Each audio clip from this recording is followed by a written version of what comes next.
বালুরঘাট পৌরসভায় চেয়ারম্যানের বিরুদ্ধে অনাস্থা চিঠি জমা পড়ল এসডিও অফিসে।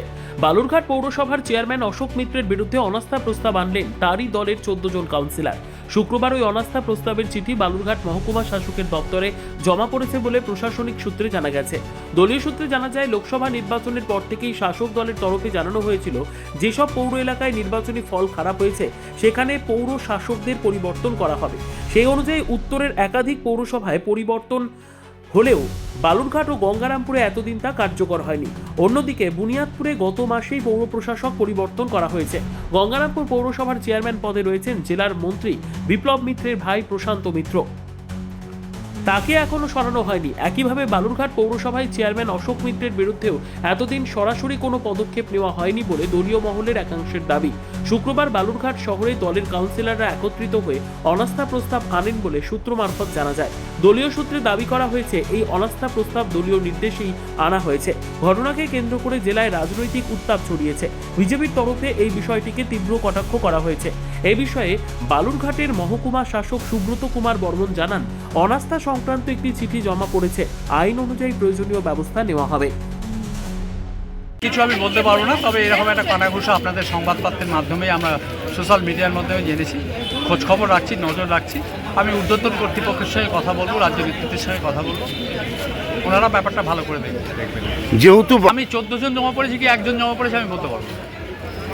নিশ্চয়ই আমি যখন আজকে পেপারগুলো দেখেছি, সোশ্যাল মিডিয়া দেখেছি, আমি রাজ্যের সঙ্গে কথা বলবো।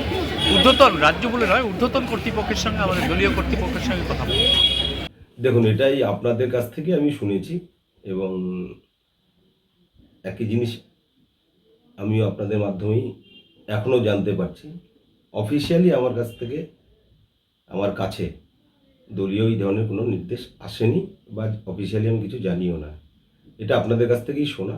আমার মনে হয় কারো ব্যক্তি স্বার্থ চরিতার্থ করার জন্য হয়তো ভুল বুঝিয়ে কাউকে গ্রহণ করতে পারেন। সমস্ত বিষয়টাই আমি দলকে জানিয়েছি। আমি যেদিন থেকে বালুরঘাটে চেয়ারম্যানের হয়ে মানুষের কাজ করার জন্য সিদ্ধান্ত নিয়েছি, দল আমাকে দায়িত্ব দিয়েছেন, আমি নিষ্ঠা সহকারে, ভক্তি সহকারে, সততার সঙ্গে বালুরঘাটবাসীর জন্য, দলের জন্য কাজ করেছি। তো স্বাভাবিকভাবে এই বিষয়টা পুরোটাই আমি দলকে জানিয়েছি।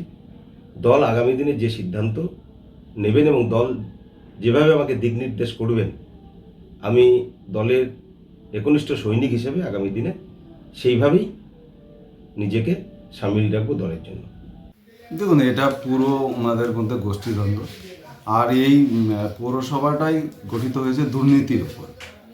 পৌরসভা গঠনের পর সরকারি ডকুমেন্টসের কাগজপত্রে আগুন লেগে যাওয়া, এটা পৌরসভার যারা নির্বাচিত জনপ্রতিনিধি তাদের এটা হতে পারে, তাদেরই তত্ত্বাবধানে এই কাজটা হয়েছে। এইভাবে পৌরসভার যে বিভিন্ন দস্তাবেজ নষ্ট করে দেওয়া, একাধিক দুর্নীতি আমরা দেখেছি। এর আগে অনাস্থা এসছে, অনাস্থা তাদের দলীয় বিষয় এবং পুরো পৌরসভার বিরুদ্ধে তদন্ত হোক, এটা আমাদের ভারতীয় জনতা পার্টির পক্ষ থেকে দাবি। ব্যুরো রিপোর্ট, উত্তর বাংলা সংবাদ।